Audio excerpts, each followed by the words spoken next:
হলুদ জার্সি নীল সাদা জার্সি দেখতে পারে না। ফেসবুকের যুদ্ধ, সরাসরি যুদ্ধ। আবার ফেসবুকে লেখে মাই হার্ট, আমার জান। যারা ফেসবুকে এই সমস্ত ইহুদি খ্রিস্টানদেরকে আমার জান লেখেন, আমার কলিজা লেখেন, 6 পারা 16 নম্বর পৃষ্ঠা সূরা মাইদার 51 নম্বর আয়াতটা পড়বেন, অনুবাদ পড়বেন, পড়ার পর সিদ্ধান্ত নেবেন এই লেখা রাখবেন না মুছবেন। হুজুর, আমরা যদি আমাদের শরীর ভালো রাখার জন্য শরীর চর্চার নিয়তে কিছু খেলাধুলা খেলি তাহলে খেলা যাবে কিনা? 6টা শর্ত পাওয়া গেলে খেলাধুলারে শরীর চর্চা নাম দিতে পারবেন। কয় শর্ত পাওয়া গেল? 1 নাম্বার শর্ত, এমন খেলাধুলা শরীর চর্চা হিসাবে খেলতে পারেন যে খেলাধুলা আপনাকে ফরজ ইবাদত থেকে দূরে না সরাবে। এগুলো 1 নাম্বার।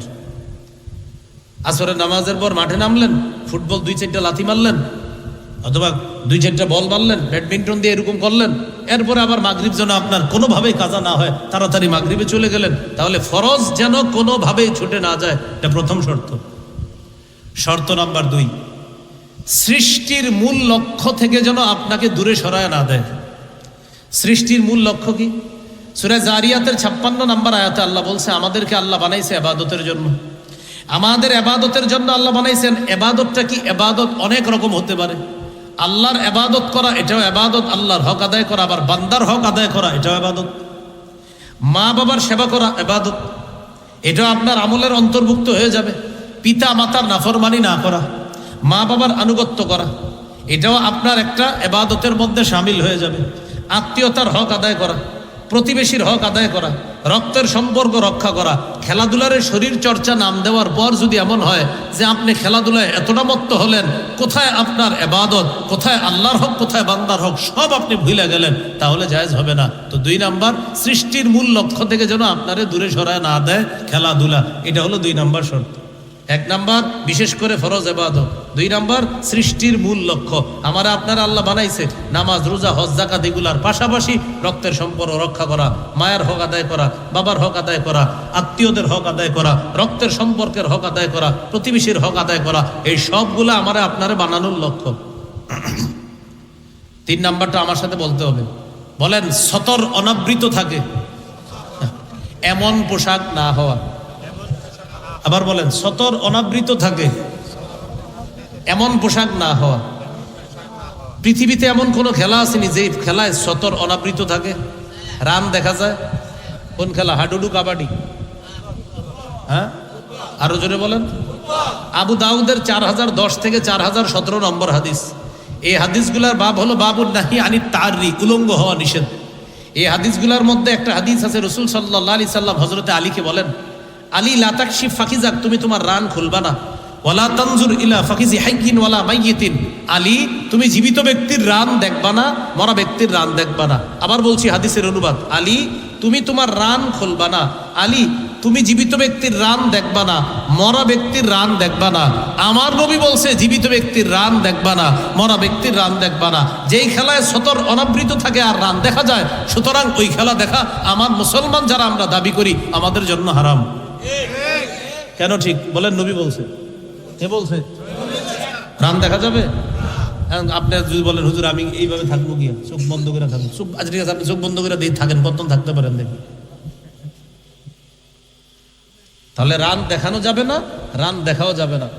আসেন 3 নাম্বার শর্ত, সতর অনাবৃত থাকে এমন পোশাক না হওয়া। 4 নাম্বার শর্ত, জীবন নাশক খেলা না হওয়া, এমন খেলা না হওয়া যে খেলা আপনার জীবন নাশ করে। এজন্য আমার বাংলাদেশের মুফতি সাহেব যারা আছে তাদের কাছে আমি একটা জিজ্ঞাসা করব যে হেলমেট পইরা যেই খেলা খেলা লাগে এটা জীবননাশক খেলা কিনা। আমি জিজ্ঞাসা করব যে হেলমেট কেন? আচ্ছা হেলমেট কেন? এটা কোনো জীবনের কোনো আশঙ্কা আছে নাকি? হ্যাঁ যেমন হেলমেট পরে কেন জীবন নাশের আশঙ্কা আছে নি?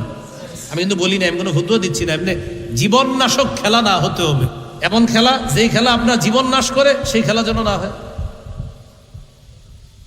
রেসলিং খেলা ঘরের মধ্যে কেউ ট্রাই করেন না, আবার একজন আরেকজন চৌকির উপরে উঠা মাইরালেন না, বুঝেন না? এটা জীবন নাশক।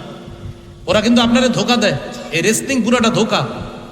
19-20 বছর আগে একটা পত্রিকা পড়েছিলাম আমি, মোহাম্মদপুর আসাদ গেট মসজিদ, নিউ কলোনি মসজিদে, সেখানে 11 বছর তারাবি পড়াইছে, আল্লাহ পড়াইছে। এটার পাশে একটা মুসলিম বেকারি আছে, এটার পাশে একটা ইগল বাস কাউন্টার ছিল, সেখানে একটা পত্রিকা রাখত। সেদিন একটা পত্রিকা ছিল সম্ভবত যুগান্তর পত্রিকা, 19-20 বছর আগের কথা। সেই পত্রিকার একটা শিরোনাম ছিল রেসলিং এর সত্য মিথ্যা। সেখানে লেখক প্রমাণ করে ছাড়ছে রেসলিং পুরাটা মিথ্যা, আমাদেরকে ধোকা দেয়। সেই ধোকার মধ্যে আমরা সেই ধোকাটা আবার ট্রাই না করেন, এটা কেউ ট্রাই করবেন না। তাদের কিন্তু নিষেধ, তারাও বলে দেয় don't try this at home, এটা কিন্তু তোমরা ঘরে প্র্যাকটিস করো না, কারণ আমরা তো ধোকাবাজি করি, তোমরাই প্র্যাকটিস করো না ঘরে, বলে দেয়। 4 নাম্বার, জীবন নাশক খেলা না হওয়া। 5 নাম্বারটা আমার সাথে বলেন, বলেন হারাম উপার্জন মুক্ত হওয়া। বলেন তো খেলাটি কি উপার্জন মুক্ত হওয়া? এখন এই মহল্লার মধ্যে আপনারা 2 দল খেলায় নামলেন, নামার পরে গরম দিয়ে খেলতেছেন, এক দলের অধিনায়ক আরেক দলে বললেন যে গরম, ঠান্ডা টন্ডা হইব নি রে, তো একজন আরেকজন 3 লিটার না 4 লিটার, হারাম হারাম, এটা জুয়া, 3 লিটার না 4 লিটার জুয়া। ওই যে একদল আরেকজনের সাথে খেলবেন, আর যদি বলেন 3 লিটার না 4 লিটার জুয়া। অনেক ছেলেরা আছে জুয়ার গন্ধ পাইলে তারা আর খেলে না, এই জন্য ক্যাপ্টেন একজন আরেকজনের ইশারায় কয় দোস্ত যে গরম, মানে 3 লিটার না 4 লিটার, এই 3 লিটার না 4 লিটার এই জুয়া, এই বাজি, এটা যদি হয় এটা হারাম, এটা হারাম উপার্জন যুক্ত হয়ে যাবে এখানে, তখন এটা আর কি হবে না, জায়েজ হবে না। তাহলে কয় নাম্বার হলো? 5, হারাম উপার্জন মুক্ত হওয়া। 6 নাম্বার, খেলাধুলা যেন আমাদের মাঝে শত্রুতার সৃষ্টির কারণ না হয়। এখন আমরা খেললেও শত্রুতা সৃষ্টি হয়, আবার দেখা কেন্দ্র করেও শত্রুতা সৃষ্টি হয়। হলুদ জার্সি নীল সাদা জার্সি দেখতে পারে না, ফেসবুকের যুদ্ধ, সরাসরি যুদ্ধ। আবার ফেসবুকে লেখে মাই হার্ট, আমার জান। যারা ফেসবুকে এই সমস্ত ইহুদি খ্রিস্টানদেরকে আমার জান লেখেন, আমার কলিজা লেখেন, 6 পারা 16 নাম্বার পৃষ্ঠা সূরা মাইদার 51 নাম্বার আয়াতটা পড়বেন, অনুবাদ পড়বেন, পড়ার পর সিদ্ধান্ত নেবেন এই লেখা রাখবেন না মুছবেন। 6 পারা 16 নাম্বার পৃষ্ঠা সূরা মাইদার 51 নাম্বার আয়াতে আল্লাহ বলেন ওয়ামান ইয়াতাওয়াল্লাহুম মিনকুম ফাইন্নাহু মিনহুম, তোমাদের মধ্যে যারা ইহুদি খ্রিস্টানদেরকে কৃষ্টি কালচার আর সভ্যতার ক্ষেত্রে বন্ধুরূপে গ্রহণ করবে, তারা তাদের দলভুক্ত হয়ে যাবে। অনেক মানুষ কি বলে জানেন, কয় হুজুর সব জায়গায় ইসলাম টাইনাই নেন না। আমি টানলাম কই? কোরআন বলতেছে, হাদিস বলতেছে, আমি কই টানলাম? আইসা যায়। বলেন টানি না আসে? ইসলাম কি টানি না আসে? কেন? কারণ আমি মুসলমান, তাই আইসা যায়। কয় শর্ত? এবার মন দিয়ে শুনেন। 1 নাম্বার, ফরজ ইবাদত থেকে দূরে সরাতে পারবে না। 2 নাম্বার, সৃষ্টির মূল লক্ষ্য থেকে যেন দূরে সরায় না দেয়। 3 নাম্বার, সতর অনাবৃত রাখে এমন পোশাক না হওয়া। 4 নাম্বার, জীবন নাশক খেলা না হওয়া। 5 নাম্বার, খেলাধুলাটা হারাম উপার্জন মুক্ত হওয়া। 6 নাম্বার, খেলাধুলার কারণে যেন শত্রুতা সৃষ্টির কারণ না হয়। এই 6টা শর্ত পাওয়া গেলে কিছু খেলাধুলা, শরীর চর্চা, শরীর ঠিক রাখার জন্য সাময়িক সময়ের জন্য আপনি খেলতে পারেন।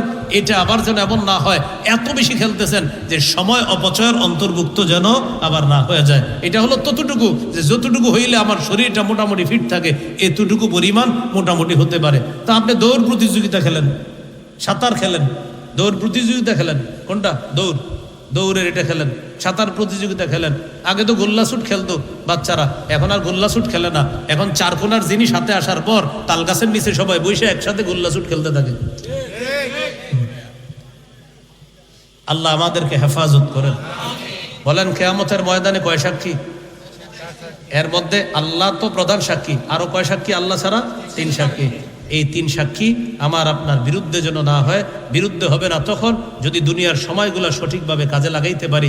দুনিয়ার সময়গুলো সঠিকভাবে কাজে লাগাইলাম নাকি কাজে লাগাই নাই, এটার জন্য আত্মসমালোচনার প্রয়োজন। প্রতিদিন নিজেরা নিজেদের হিসাব নিব, তাহলে হিসাবটা বের হয়ে যাবে।